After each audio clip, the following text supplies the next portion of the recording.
সবার আগে বাংলাদেশ, এই মন্ত্রে ঐক্য ধরে রাখতে হবে।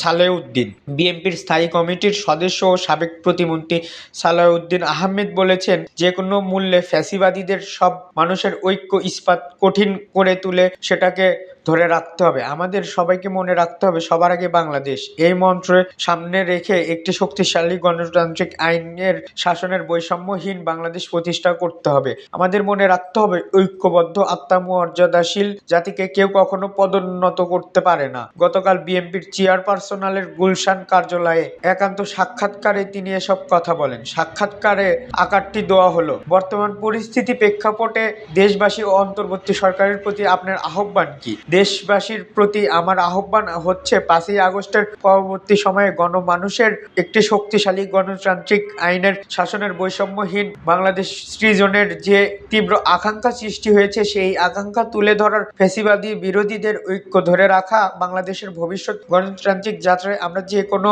এদেশে মানুষের কঠিন ও সঠিকভাবে হাঁটতে পারি, এই জন্য আমাদের সর্বোচ্চ ঐক্য ধরে রাখতে হবে। এই ঐক্যের মূল মন্ত্র হবে সবার আগে বাংলাদেশ। দেশ আমাদের সবার উপরে। অন্তর্বর্তী সরকারের 5 মাস অতিবাহিত হচ্ছে, দেশ কিভাবে চলছে একটা সময় খুব বেশি নয়, আবার কমও নয়। একটা অন্তর্বর্তী সরকারের কর্মকাণ্ডের মূল্যায়নের জন্য তবে বিপ্লবের উত্তর পরিস্থিতিতে মানুষের আকাঙ্ক্ষা ধারণ করে গণ অভ্যুত্থান ও গণবিপ্লবের মধ্যে যেভাবে যাত্রা শুরু হয়েছিল, সেই ঠিকভাবে গতিতে যাচ্ছে বলে মনে হয়। সেই জন্য সরকারের আরো বেশি কর্মক্ষম ও কার্যকর পদক্ষেপ নেওয়া উচিত। সংস্কারের জন্য কার্যক্রম শুরু করা উচিত। বিশেষ করে নির্বাচন সংক্রান্ত সংস্কারের সুপারিশগুলো পাওয়া যাবে, সেগুলো দ্রুত সময়ের মধ্যে আরম্ভ করা দরকার। এ সরকারের প্রধান এজেন্ডা হওয়া উচিত একটি সুস্থ, সুন্দর, অবাধ, নিরপেক্ষ, অন্তর্ভুক্তিমূলক গণতান্ত্রিক নির্বাচনের উপহার দেওয়া। সেটার রোডম্যাপ ঘোষণার মধ্যে দিয়ে জাতিকে পরিষ্কার চিত্র তুলে দেওয়া। দেশের মানুষ গণ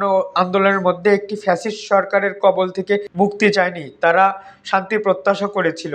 সেই শান্তি আসলে কতটুকু পূরণ হয়েছে? মানুষের প্রত্যাশা অনেক বেশি। বিপ্লব উত্তর সময়ে অধিকার হারা জনগণের ভোটাধিকার ও গণতান্ত্রিক অধিকার ফিরে না পাওয়ার যে তীব্র আকাঙ্ক্ষা সৃষ্টি হয়েছে, সেটি রাতারাতি পূরণ করা সম্ভব নয়। বিষয়টি এমন না, তবে জনগণ যদি চায় অধিকার পূরণের প্রক্রিয়াটা শুরু করা, তারা কথা বলতে পারবে, সমাবেশের অধিকার পাবে, আইন শাসনে বাংলাদেশ পাবে।